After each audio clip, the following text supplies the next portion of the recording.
I got my first rub and tug recently. In downtown Toronto. I got my first rub and tug, and let me tell you, too much tug. Too much tug at the rub and tug. Not enough rub. Too much tug. I was jerking this guy off for 15 minutes. And I was like, when am I gonna get this massage?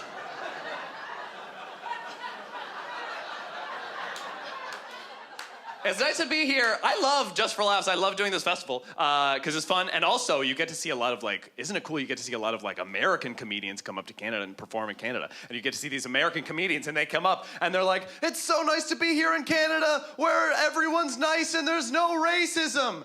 And then we're like, yes, right, don't Google Alberta.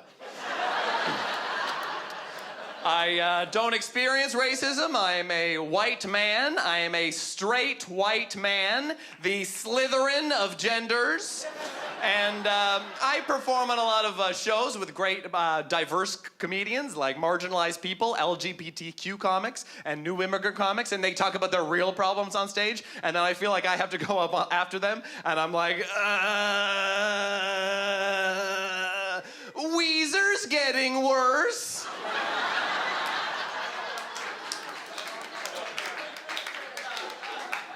It's nice being in Montreal, too, because I perform in a lot of weird small towns in Ontario. To make money, you have to get outside the city and perform in, a lot of weird old small towns where it's only weird old white people. And you're like, hey, everybody, how's it going tonight? And they're like, the mill closed. And you're like, okay, all right, you, sir, what do you do for a living? And he's like, I used to work at the mill. And you're like, I'm from Toronto. And they're like, boo. I'm like, boo, what do you hate about Toronto? And they're like, it sucks. Fuck you. We hate diversity. We're racist. We're from Kitchener. And we hate the streetcars and the festivals, and no one's nice there, and they're all rude, and they think they're so great. And I hate the buildings. I hate the CN Tower. I hate that tower. Looks like a dick. Looks like a dick in your big dumb city. Looks like a dick. Looks like a dick. Looks like a dick. And I'm like, whose dick does it look like? Whose dick? If your dick has a shaft and then a head and then more shaft, go to the hospital. If your dick has a restaurant at the top of your dick, cut your dick off, man.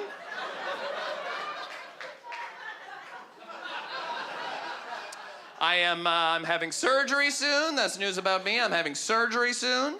I'm having what is called the reverse Marilyn Manson surgery, which is, of course, when you have more ribs put into your rib cage, so you'll stop trying to suck your own dick so much. So.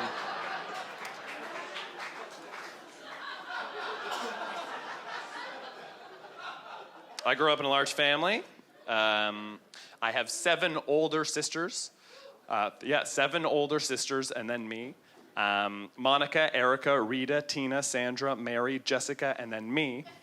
And it was pretty hard growing up in a family with that many siblings, especially in 1999 when I found out that Lou Bega fucked all my sisters.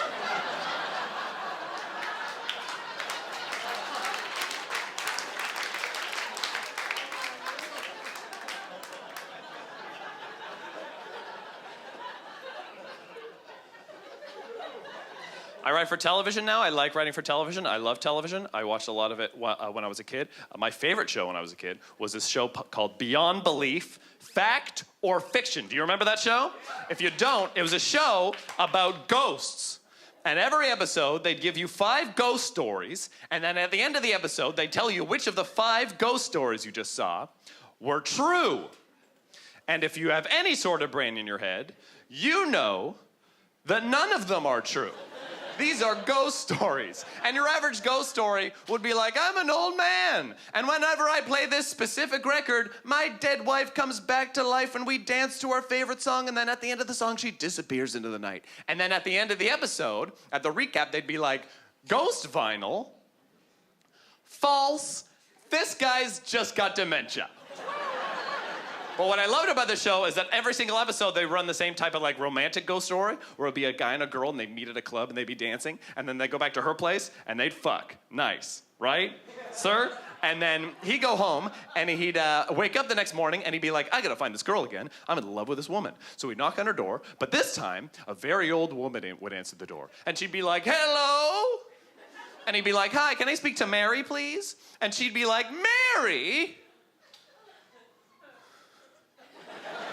But Mary's been dead for 35 years. And he's like, no, I got a BJ from a ghost. Ooh.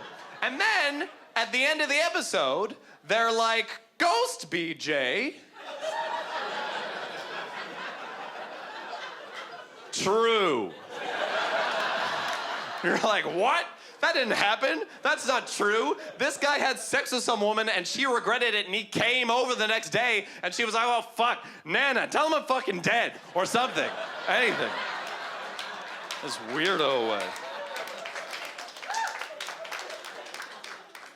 Here's what I want to see. Here's what I want to live to see. Hey, I want to see us go to Mars, because I think that'd be pretty cool, going to Mars, because you get to see the first thing said on Mars ever. Like, one small step for man, one giant leap for mankind. But for Mars, and whoever lands on Mars first gets to say the first thing. And it's a big responsibility, because you could say anything. You could be like, that's one small step for man, and one giant leap for men's rights.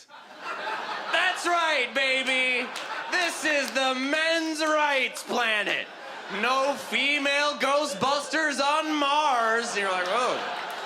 Okay, my name's Adam Christie. Thank you guys so much. Good night, everybody. Oh, my God.